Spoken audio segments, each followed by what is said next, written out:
大家出席今日嘅記者。Welcome to today's press briefing.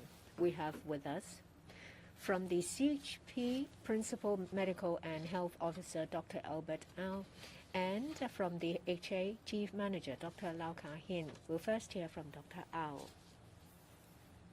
Good afternoon, everyone. Yesterday, the CHP has confirmed 26,026 cases. Of these cases, there are 5,866 cases identified by the hospital authority. 1,776 cases were identified by CHP. The remaining 18,424 cases were identified by the private sector. This is a record high of a single day. As at today, in the fifth outbreak, we have altogether identified 158,683 cases. Of the 26,026 cases identified yesterday, 7 of them are imported cases. The remaining 26,019 cases are local cases. Of the 1,626 cases, we have conducted genome sequencing analysis. Only one case was L452R variant, which is about 0.06%. The remaining 1,192 cases are negative towards L452R, which is at 73%. That means we believe that these cases are Omicron cases.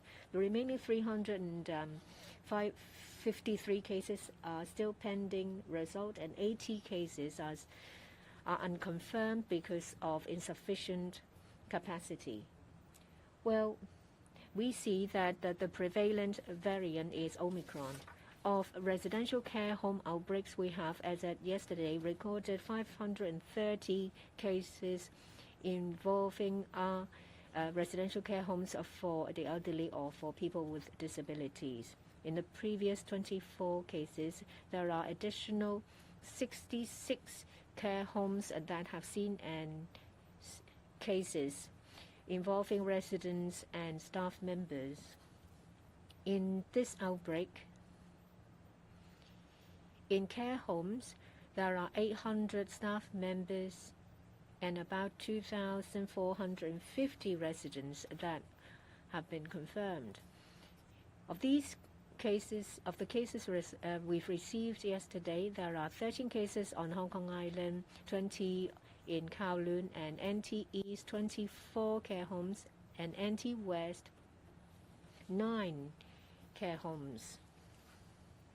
Altogether, there are 668 cases involving residents and staff members.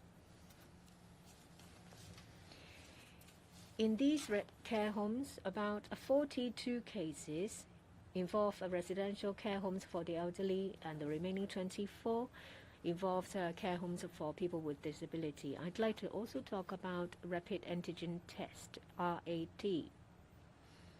We're aware that a lot of citizens have procured RAT kits for self-use. The FHB Food and Health Bureau on the 25th of February announced that members of the public, when using RAT kits distributed by the government or those that they bought by themselves, if they have obtained a positive case, they will be deemed as proper positive cases. But if you have bought RAT kits from the market, if it is positive,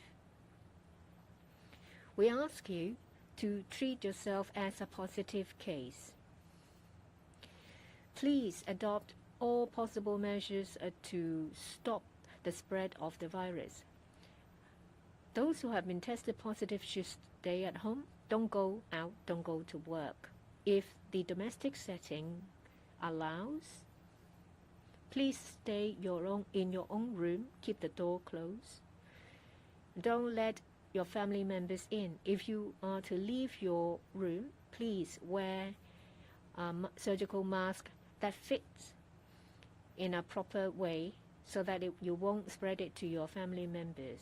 In the near future, the government will launch an online platform for people who have obtained a positive test from RAT kits to report their cases to the CHP. Supporting documents may have to be submitted for verification.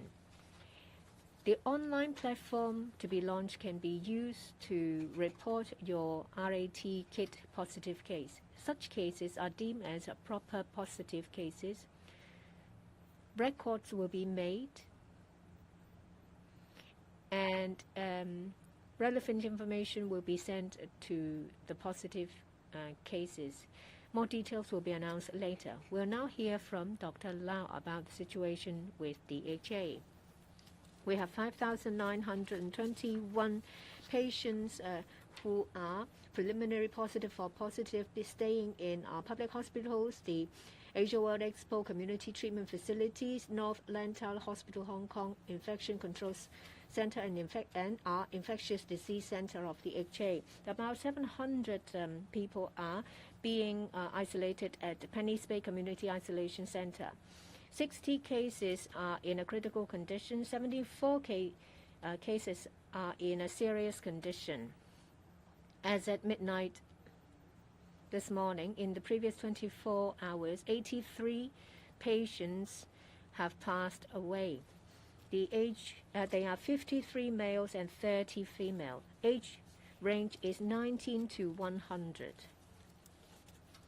We have conducted some analysis of the 83 patients who have passed away. 77 of them are above the age of 65. So over 90%, that is 95%. And we have a long lifespan in Hong Kong. We see that COVID patients who have passed away are of a higher age with a lower vaccination rate. And there are risks of complications as well as fatality.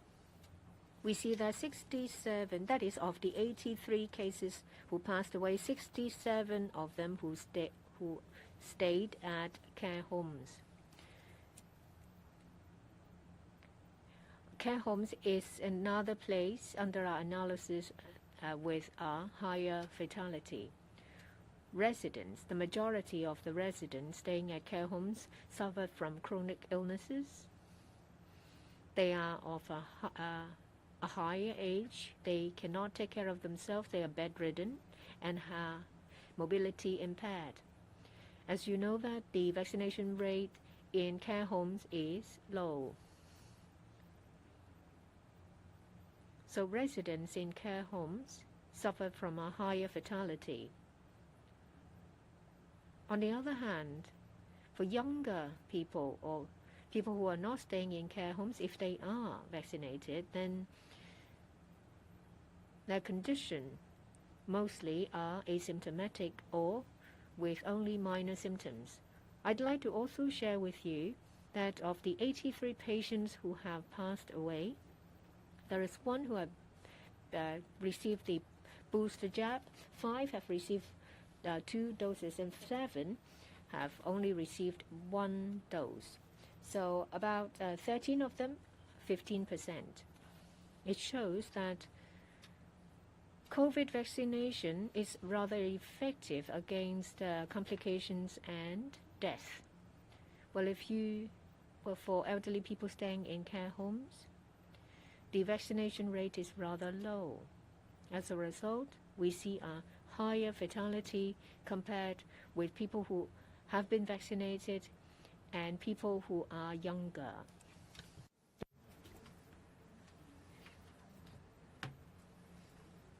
For the remaining 6 who are younger, that is those who are aged below 65, the distribution is from 19 to 64-year-old.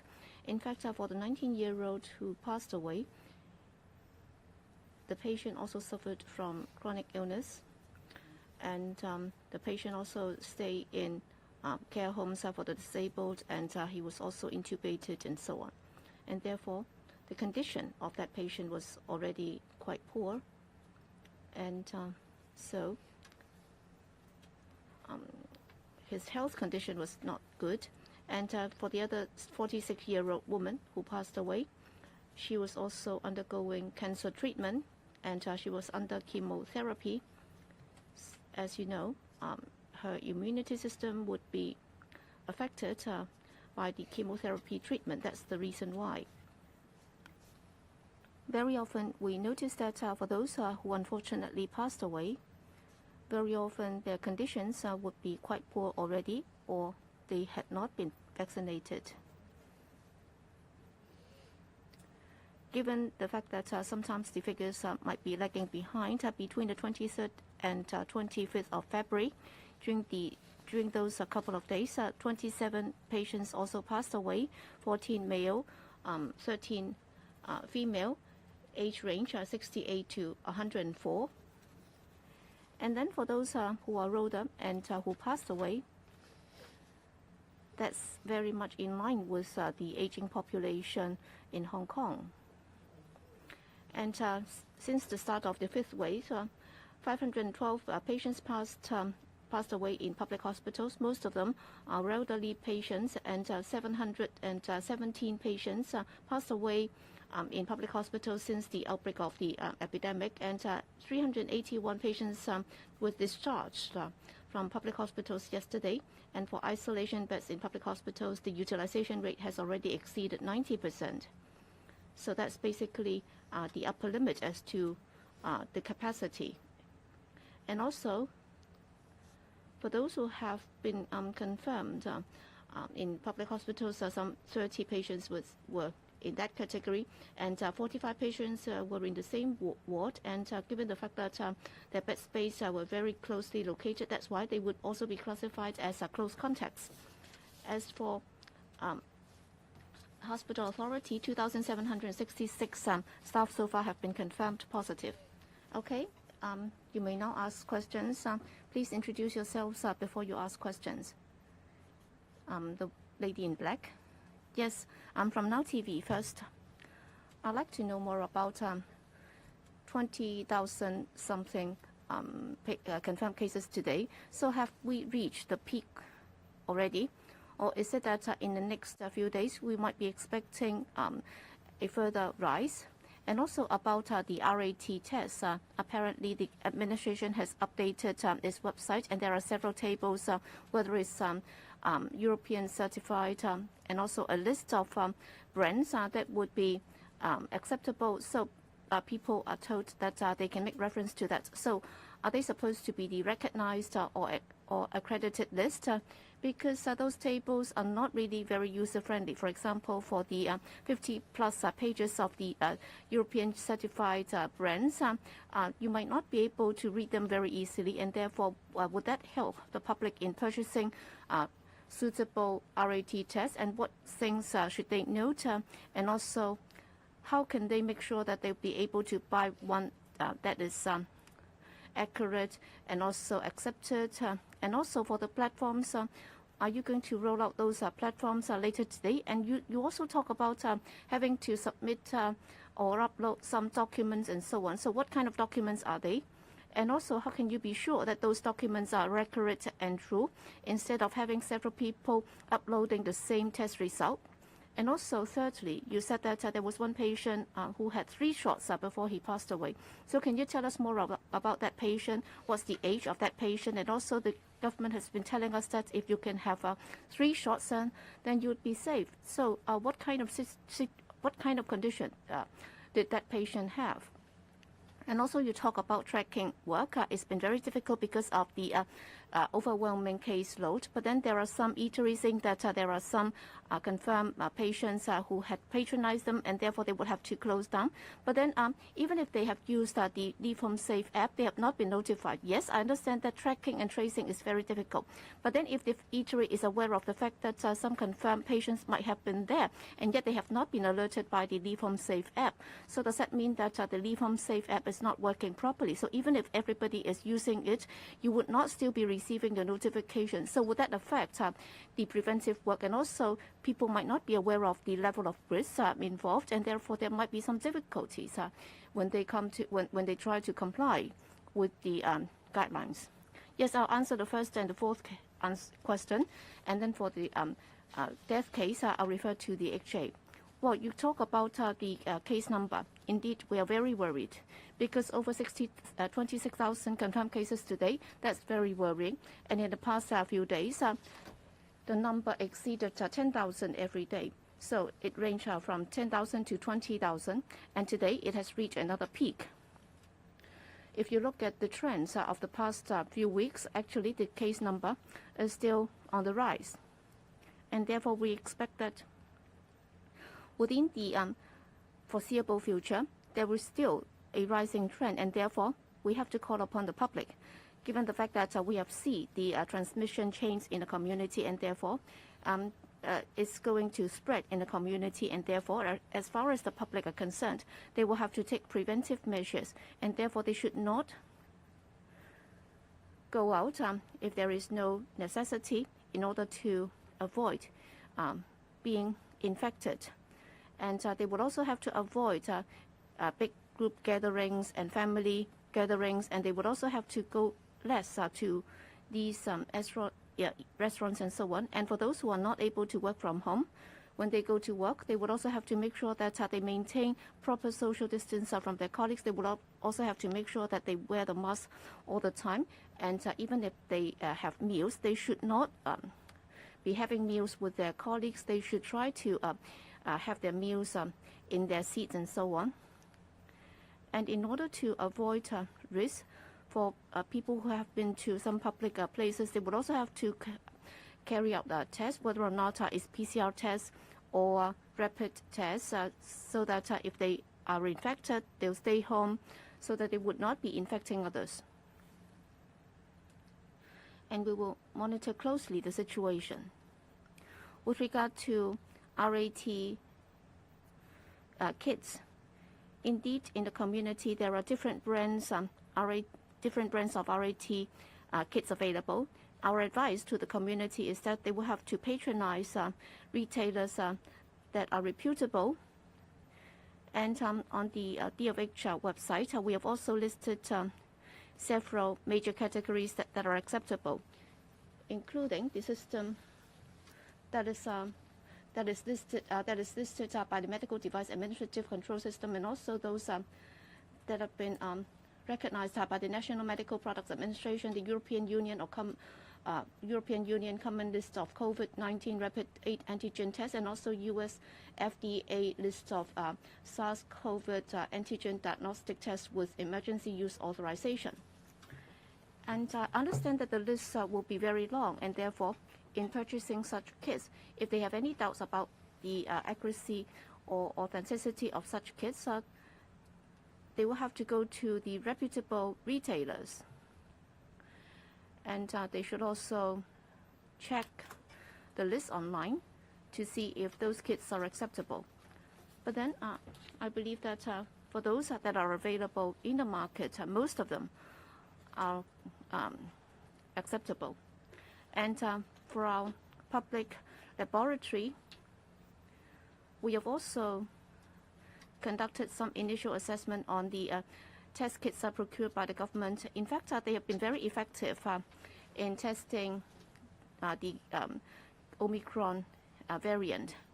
And I understand that there might be a bottleneck in terms of procurement, and therefore it might be hard for people to make an appointment to go to the community test center to undergo a test, or to leave a specimen to our laboratory for testing. And we believe that RAT test is effective and is also highly accurate. Yes, when compared to PCR tests, they might not be as sensitive as that. Still, for CT loads that are high, still using the RAT test will still be very accurate, and therefore they will be able to find out if they have been infected by using the RAT test. And therefore, on our website, as far as possible, we have been working full steam to build up that platform. We'll be rolling that out as quickly as possible so that the public would be able to report to us whether or not they have been tested positive. So they would also be deemed to be a positive case, and both their household contacts and also their family members would also have to be quarantined, and that's what we're going to do. We're also aware of a chance of abuse. So when the registration is made, members of the public will have to submit their personal particulars, say for example date of birth, ID card number, and they will have to upload certain supporting documents including their ID card. We believe that majority of the people would be cooperative by submitting genuine information. When the platform is launched, we will inform the public as to whether there will be any abuse. We can't rule that out, but we make the appeal here that given the current epidemic situation, please make good use of precious resources. We need to all work together to fight the epidemic. We don't rule out the possibility of random checks. We may arrange for PCR test at random to see if it's a genuine case. If false information is submitted, we may take prosecution action. Lastly, in relation to tracing, given the sheer amount of number of cases, a couple of days ago we have launched an online platform asking the public to submit information as soon as possible. The address is www.chp.gov.hk/cbpi. Please remember this address. If you receive a preliminary positive result of a PCR, in the message you will see this address. So please submit your personal particular, say for example your address and the information of people living with you, so that we can dispatch information kits, relevant supply kits to you, and at the same time we will arrange for your family members to get tested. We continue with our tracing efforts. We hope that we will be able to send those who are in need to isolation facilities and to send information kits as well as testing kit to those who are confirmed or who are preliminarily confirmed. Given the serious situation at the moment, we know that there are confirmed cases in restaurants. So at the moment, there is no such thing as a safe premises. We ask you all to stay at home as far as possible. Please reduce your social activities as much as possible. If you don't feel well, get tested. There was a bottleneck with PCR testing.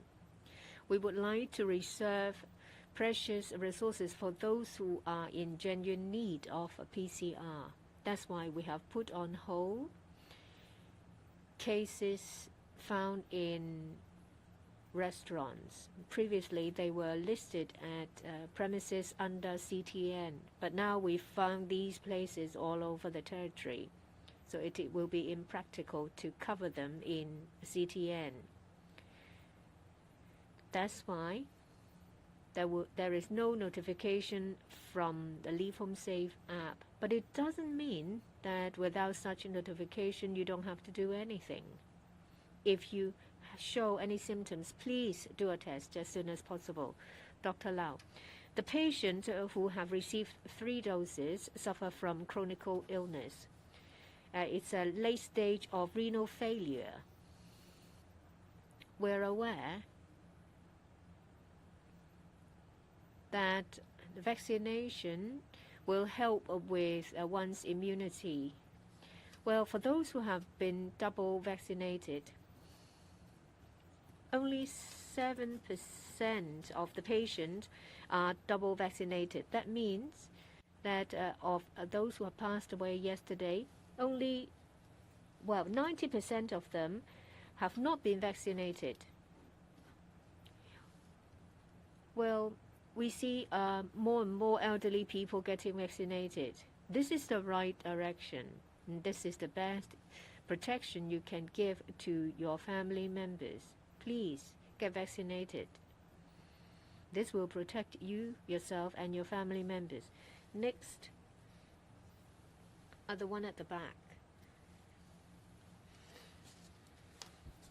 I'm from Hong Kong 01. I'd like to ask, well, the morgue in public hospitals are full. So will corpses spread the virus? And we have received accusation from Hong Ji-Hui that in their schools, staff members have been confirmed with the virus, but they are still made to take care of their students. What are you going to do? Well, for the death case who have received 3 doses, what vaccines is it? And can you give us more information about preliminary positive cases?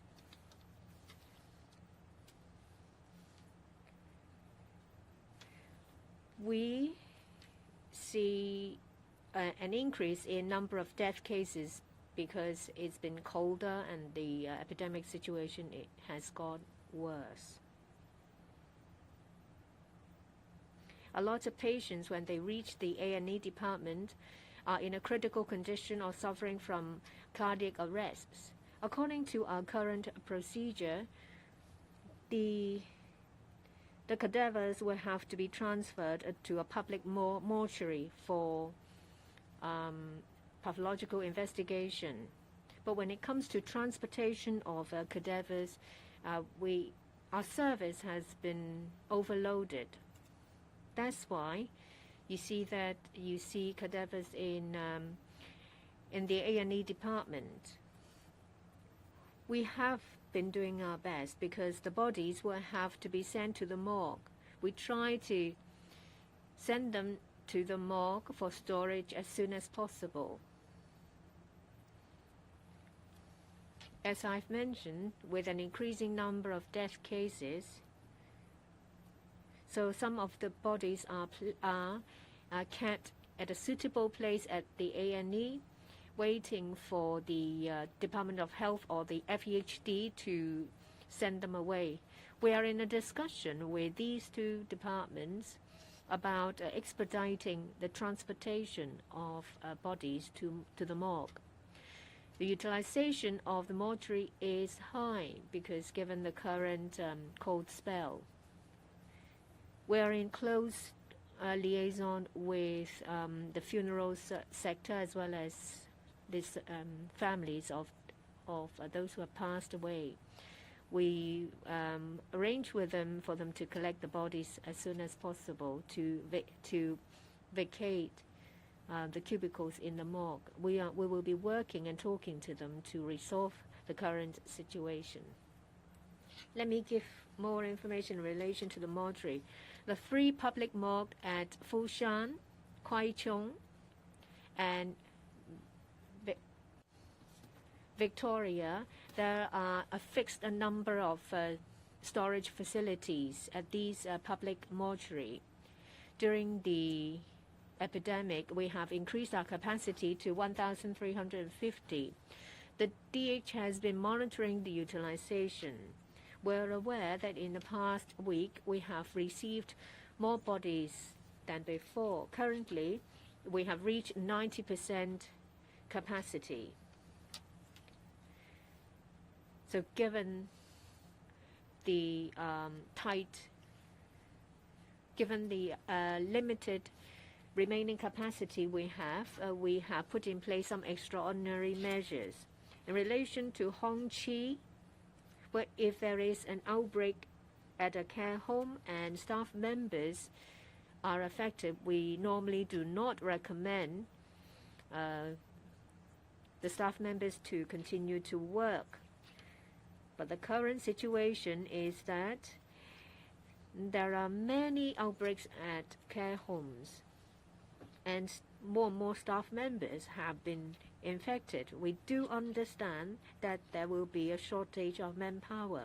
Without sufficient manpower to take care of the residents will not be properly cared for.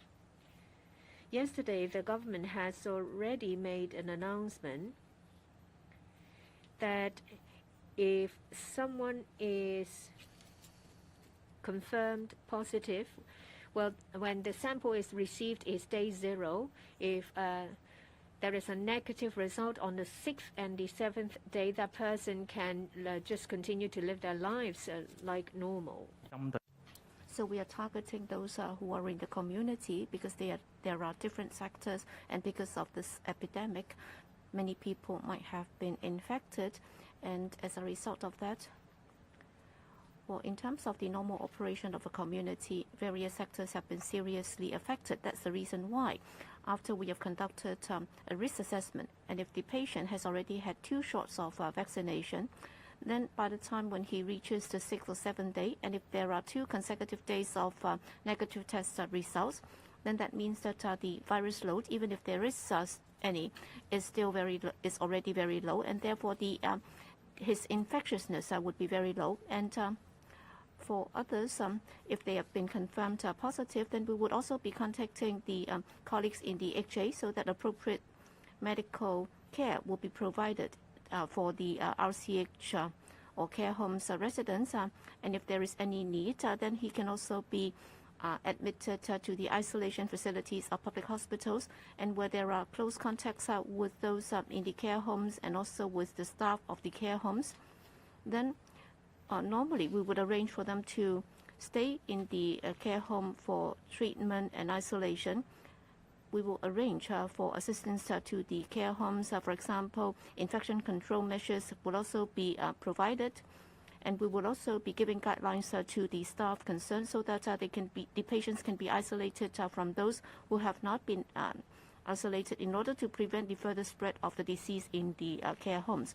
And today, the reported number of cases is 26,026 cases. In fact, for the confirmed cases and also the reported cases, they are already in line or aligned, because in the past we require the laboratory of these CHP to do the test to confirm the cases, and therefore we have 2 separate numbers for those. But now we have decided that from now on, for all the reported cases, basically we would directly see them or treat them as confirmed cases, whether or not they have been reported by the HA or by our CHP laboratory or by private accredited laboratories. Whatever tests have been conducted by them, they would be treated as confirmed cases, and therefore as soon as they submit the report to us, we would treat that as a confirmed case. Therefore, the number of reported cases would be aligned with the number of confirmed cases. Yes?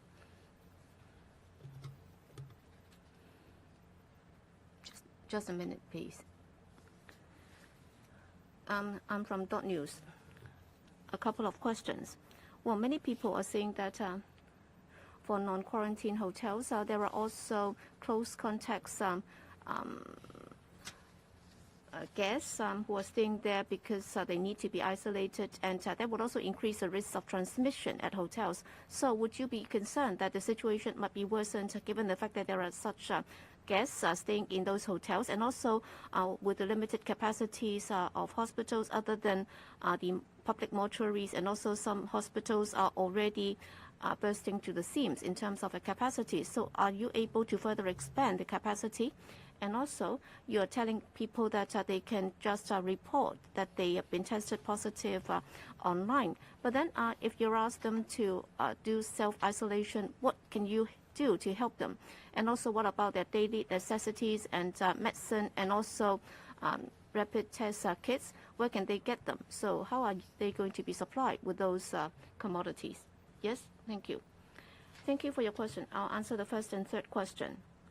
With regard to hospital facilities, I'll leave it to Dr. Lau.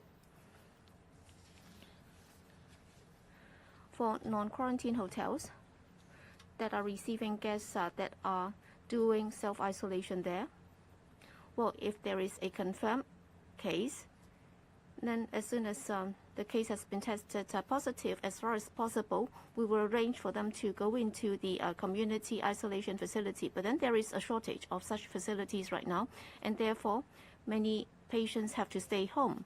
And then for the home contacts, they would also have to stay home for 7 days or 14 days for quarantine, depending on whether or not they have been vaccinated. We do not suggest that the public would go and stay in hotels for the purpose of self-isolation. So if there is a confirmed case, then the patient should stay home for isolation, and then for family members, they should also stay home with that confirmed patient. And then we will send the test kits to their homes. And if there are some people who try to go elsewhere for self-isolation, then they will have to notify the DFH, and then we will have to issue this quarantine order so that he will receive isolation there. At present, I am not aware of the fact that there are members of the public who would just go and stay in hotels for the purpose of self-isolation. If indeed that has taken place, then that member of the public will have to notify the hotel, and he can only go there and stay with the consent of the hotel operator, or else they would or they should normally stay home for self-isolation. With regard to the situation with regard to rapid test, if they have been tested positive by using the RAT kits, then normally we would deem that as a confirmed case, and if he has been tested positive, then he should comply with all the guidelines with regard to confirmed cases for isolation, including the fact that they should stay home and they should not go back to work, and wherever possible they should stay in their own rooms, and then for family members they should also stay home. And as I said just now, we would be rolling out a platform shortly, so that for these who have been tested positive with the RAT kits, they can also report their confirmed cases to us online, and then that will be stored in our system, and they will be treated as a confirmed patient. And once they are confirmed, we would also be issuing the quarantine orders and isolation orders to them, and the rapid test kits would also be sent to their homes. And they can also make use of the information online on our website, so that we will give them advice as to how they should deal with their conditions accordingly. Yes, as you can see, the situation is really very dire. And indeed, there are many COVID patients who would require either treatment or isolation, and overwhelming majority would require isolation more. Still, given the fact that there are so many confirmed patients and with an aging population and with so many people staying in care homes, indeed, some of them will require hospital treatment. And therefore, we will be looking at the overall trend and strategy of the government. So there will be a different tier or multi-tiered approach when it comes to treatment. So as we said yesterday, so basically there would be 4 levels. One is for those who indeed would have to be treated in hospital settings. For example, those who are old, or those who are extremely young with chronic illnesses, and pregnant women, and those who are particularly vulnerable with immunity deficiency and so on. So they will have to go into hospitals. For example, for the infection control facility, we do have sufficient facilities to take care of these whose condition is poor or whose condition is deteriorating. And we also have a community treatment center like the AWE. So for those with mild symptoms, but still they would require more tests, and they would also require the doctors to see them. And then there are also community isolation centers like Penny Bay, and also some isolation hotels and so on. And some of them have really mild symptoms. And they can stay home waiting for isolation facilities available. And then while they are home, they can also conduct further tests to find out if they are improving. So that would also have the triage effect, so that patients will be streamed to where they should be, either in the hospital or Hong Kong Infection Control Center. These patients require a lot of checks and treatment done by doctors, and they need proper medicine. So they will receive the best treatment in the Infection Control Center. For those who are staying at the Asia World Expo, they suffer from a mild condition, and they will receive proper treatment as well. With the tiered treatment in place, this will alleviate the pressure we face. And to allow patients to receive proper treatment at the right location, and also to relieve the pressure on our staff members. I'm from Tai Kung Pao. In Shatin, there are some lockdown testing RTDs in Shatin. Hundreds of cases have been identified. How do you follow that up? We're talking about hundreds of units. How many residents are there? Will you immediately issue electronic wristband to them and give them test kits? Will there be a dedicated hotline to answer their questions? With so many confirmed cases, how will people be isolated? If they are not isolated, what is the significance and meaning of restriction and testing declaration, RTDs? In relation to those who are not confirmed cases in these building blocks, what advice would you give them? Will you consider evacuation? About RTDs on buildings, our selection criteria is based on the result of our sewage surveillance. The sewage surveillance gives us a guidance to the general number of cases in a certain area. The data has been rather accurate. The EPD and relevant departments have been collecting sewage samples from over 100 locations. The government will select samples with the highest viral load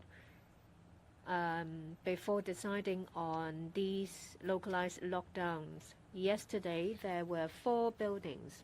Fuwa House Wardchair Estate in Shatin, we have obtained 1,338 samples. 322 of them are positive. In Saming House in Kwun Tong,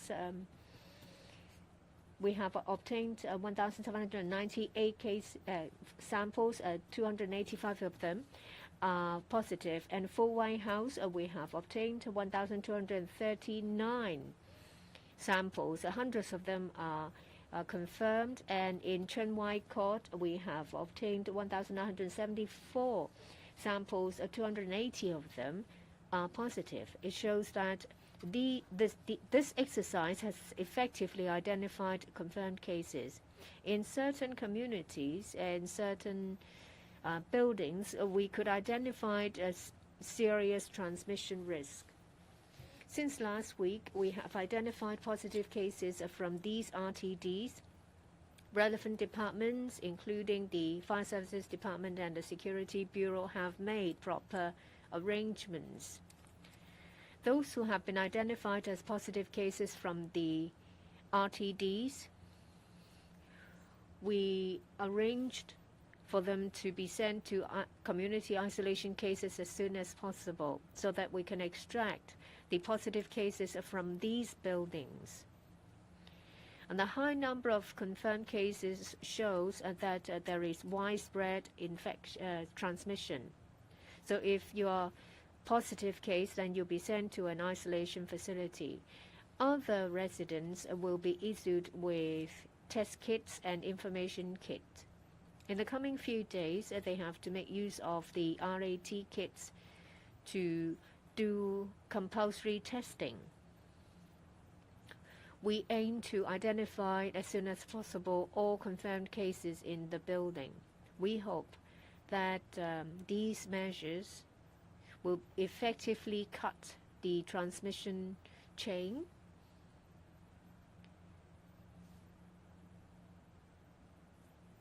and to avoid other residents in the building from being infected. And if they are, we'll be able to find them very swiftly.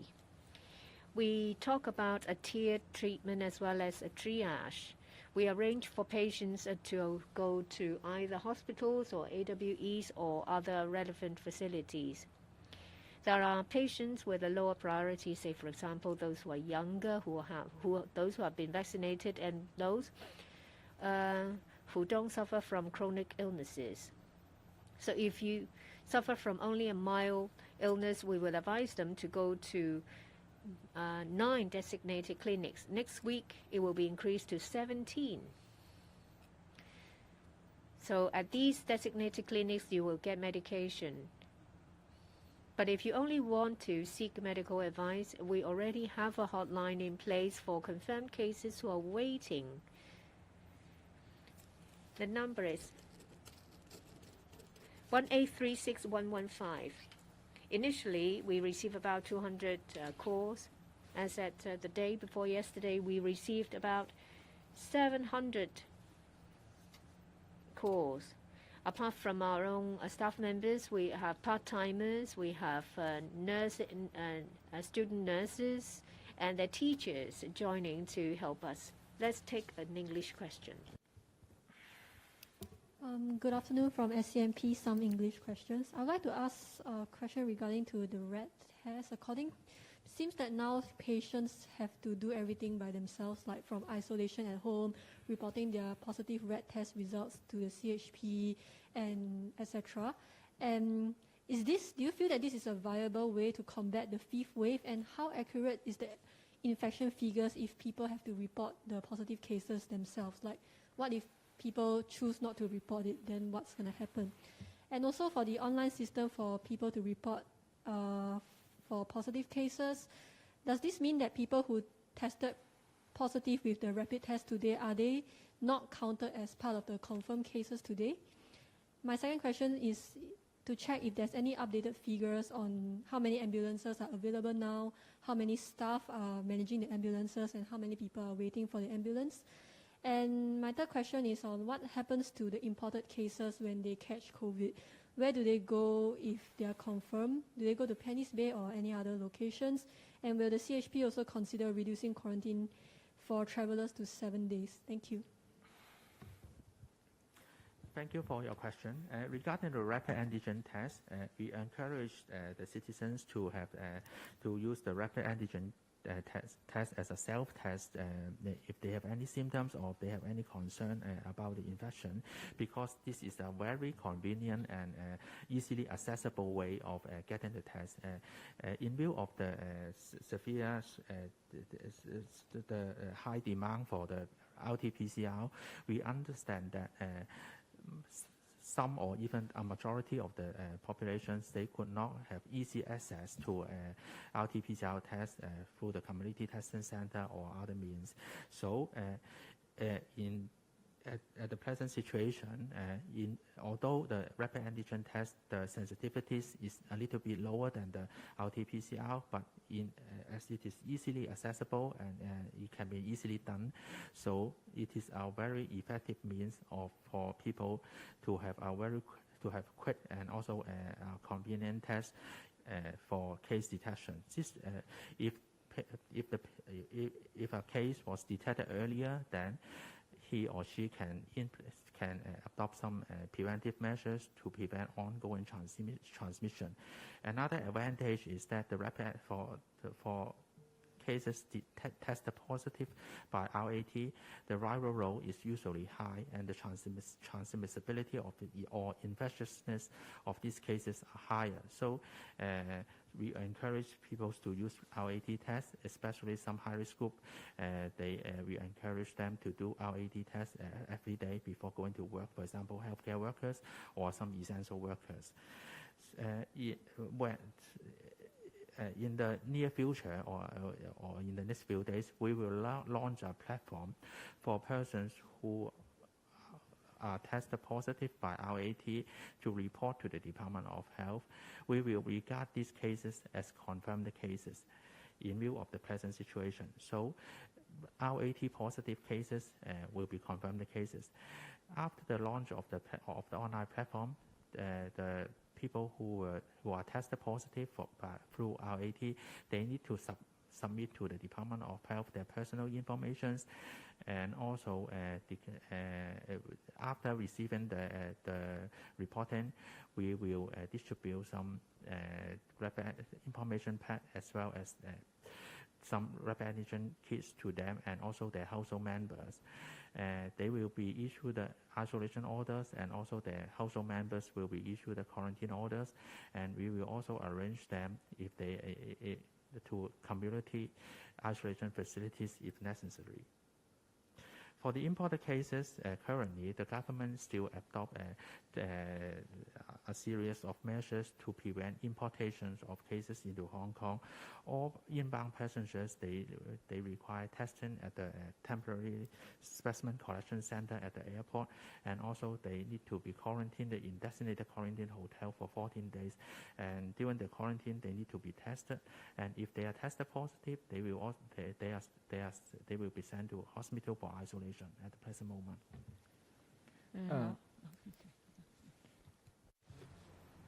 唔好意思，我冇就係話等候啊。As what I said, we are now using the approach of triaging and admitting the patient to the different levels of care and treatment. For those who need hospital treatment, for example, for the elderly, for the patient with chronic illness, or for the pregnant woman, we will admit them to the hospital as well as to the Hong Kong Infection Control Center. For those other with mild symptoms, we can admit them into the community treatment center that is now in our AWE, and then we have a community isolation facility which will have more places in the coming future. Of course, some of the patients may need to wait at home at this moment, and they can, if they have any issues related to their health care, they can phone to our hotline, as well as if they have some any symptoms and they want to see a doctor, they can book an appointment in the designated clinic. We did provide support to the patients who are waiting for the isolation facilities. 我答多個英文問題，嗰邊最後嗰行嗰位。Do you think today's figure is still underreported? And as 15 to 20% of public housing residents were tested positive, does this reflect the general situation in Hong Kong better? And what's the estimated percentage of Hong Kong residents being infected? And also, as there are too many bodies to handle, what is causing the backlog, and will it cause infection risks in the A&E? Thanks. For the first question about the trend of diseases, today over 25,000 cases were reported, and the trend is still increasing, and we foresee that the number of confirmed cases will continue to rise according to the trend. So the situation is quite serious currently, and whether there is any reporting that for persons who were tested positive by RT-PCR, the laboratory will report the cases to the Department of Health, so there will not be any underreporting of cases tested positive by PCR. But however, we know that a lot of cases, a lot of infected cases in the community, they either do not get any testing, or some of them are tested positive by RAT. So these cases are currently not captured by the current system of notifications. And in view of the widespread use of RAT among the citizens in Hong Kong, and this is our effective way of finding out cases, so we will launch an online platform for persons who are tested positive by RAT to report to us. And we think that after launching this platform, we will have a more accurate figures on the actual number of cases in the community, so as to reflect the true situation. For the percentage of populations tested positive, currently I don't have the figures in hand, but we will collect more data to estimate whether the amount of the cases in the community in the future. As you may know, there are increasing number of deaths recently because of the COVID-19 as well as the cold weather. I want to explain that some of the patients who died before arriving in the Accident and Emergency Department, or who died shortly in the Accident and Emergency Department after resuscitation, according to the current Hong Kong audience, these bodies must be transported to the public mortuary, which is under the Department of Health, for coroner investigation and plus or minus autopsy. So at this moment, we face a problem is the transportations of the dead body from the hospital to the public mortuary. And so that's why there are some bodies who were initially planned to be transported to the public mortuary was stayed in the hospital. We try our best to put the bodies in our hospital mortuary, but some of them may be kept in the Accident and Emergency Department because they will be transported to the public mortuary. We have discussed this issue with the Food and Environmental Hygiene Department as well as Department of Health to see how to accelerate the transportations of this body to the public mortuary in order to solve this problem. Next, the lady in red. I'm for Economic Daily.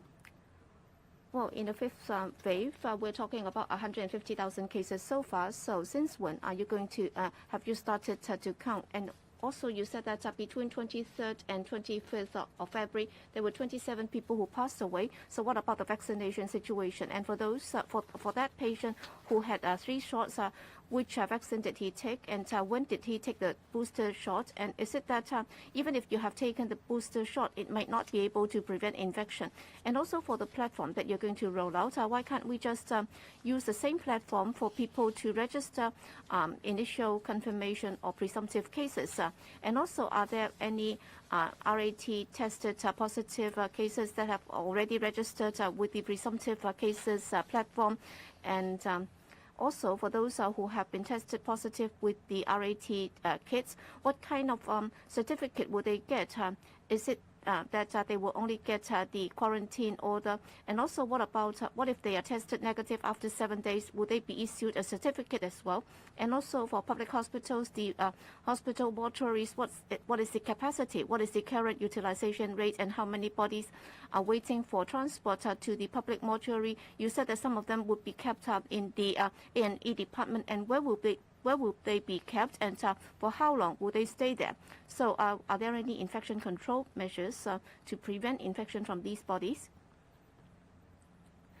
I'll answer the first 2 questions. With regard to the handling of bodies, I'll leave that to Dr. Lau. Well, for the 5th wave, we define that as starting from the 31st of December 2021, for all the reported cases after that date, that will be treated as those under the fifth wave, because that's the first day when we reported or recorded the first case of Omicron, and a total of over 158,683 cases have been recorded so far.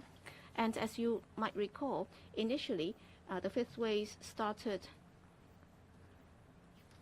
from BA.1. There was a cluster, and then those were from the air crew arriving in Hong Kong. And then for BA.1 cluster, we have already cut off the transmission chain. So for a long time already, we haven't seen any case from that cluster. And then there was the Delta cluster. There are still some cases, and the transmission accounts for a very small percentage. And currently it's BA.2, an Omicron variant. In mid-January, there was the Silka Seaview case, which then caused a large-scale community transmission. That's the current situation of the fifth outbreak. For the platform to be launched, there will be integration of the two platforms. Once you have submitted the information on one, then you don't have to use the other platform to submit information. That is mainly for preliminary positive PCR cases. We ask them to submit information to us using that platform to speed up the process, because currently we have over 10,000 cases a day. We may not be able to obtain information from the confirmed cases swiftly, but with the use of the platform, we can get a glimpse of basic information such as address, occupation, information of family members very efficiently. Over 150,000 people have already used this platform to supply information to us.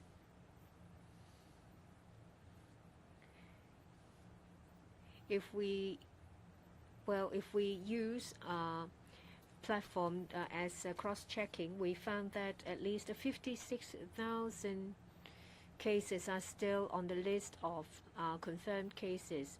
But there are cases of which information has been supplied, but we don't have their information on our platform. We reckon that they are RAT confirmed cases reported to us, or they just want to test our system. It's very difficult for us to differentiate. So those without a record on our positive cases system, we will send them an SMS. We'll send them a message. So if it's an RAT positive case, then they should treat themselves as a confirmed case. They should isolate themselves and not go out. With a new platform, well, people who have done the RAT test but not PCR tests, that means they have not used the PCR service from the HA, from private labs, or from our public service laboratory. They can make use of the new platform to supply information to us.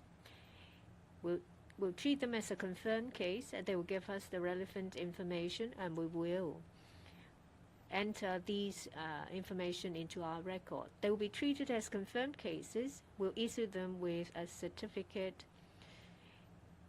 or relevant information, say, for example, home quarantine notice for their family members. We hope that by turning this into an electronic way, we will be able to swiftly send information to them. We can also very easily send information kits as well as test kits to their home. We hope to launch this platform very soon. That's the same if it is RAT positive, just like other confirmed cases. The day when the sample is taken is day 0. On the 6th and the 7th day, if it's someone who is double vaccinated, and on the 6th and 7th day, the RAT tests are negative, that means a person is almost fully recovered, so they can resume their daily lives. For home contacts, if they are double vaccinated, if the RAT tests done on the 6th and the 7th day are negative, that means that they have not been infected, so they can leave their home and just lead a normal life. However, for those who have received less than 2 doses, then it's just like other confirmed cases. They have to do an RAT test on the 14th day. If it is negative, then they can get on with their lives.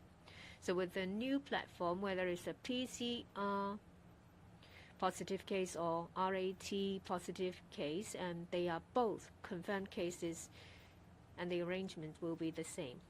The information I have is that for the one with the 3rd dose, it was administered in mid-November, but we don't know which vaccine it is. That patient suffered from chronic illnesses, say for example, hepatitis B, as well as late-stage renal failure. Well, we can't say that a patient who have received the 3rd dose died and simply the vaccination doesn't work. We can't jump to that conclusion. You have to look at all the data and the researchers, but all researchers told us that COVID vaccination can definitely reduce the rate of complication as well as fatality. Well, let's use the figures we had yesterday. Over 80% of patients who have passed away have not received any vaccination whatsoever. And it's just a statistics of a small scale. If you have time, I'm sure that you will be able to find a lot of information from researchers about how COVID vaccine can help people, especially those suffering from chronic illnesses or those who are at an advanced age. Between the 23rd and 25th of February, there are 27 patients who have passed away. 4 of them have received 1 dose. 2 have received 2. That is altogether 6 patients. That means the majority of the 27 people, that is 21 people, have not received any vaccination. They're mostly over the age of 65. And that is in line with observation globally. Our figures are consistent with those of the rest of the world. In public hospitals, we have over 3,000 cubicles in our morgue. Utilization rate is not something I have at hand, but it's quite high. Even if it's not full, it's almost full. It's exactly for this reason that some bodies will have to be temporarily stored at A&Es. We don't have any plans to leave them there over a long time. They are just in transit, waiting to be transported to the mortuary. We've spoken to the Department of Health that the process will be expedited. Of course, something will be done when our capacity is full. We'll talk to family members and the funeral service sector. We hope to expedite funeral services so that our facilities can be vacated for other bodies. As Dr. Al mentioned, different departments have been working together on to devise a plan of a possible increase in number of bodies. For a case with 3 doses, it's a 67-year-old male We'll take one last question. The one at the last row. I'm from TVB. First of all, I'd like to know, well, starting from yesterday, well, for those who have been RAT tested positive, they are required to report online, and then they would be treated as a confirmed case, and there'll be no further PCR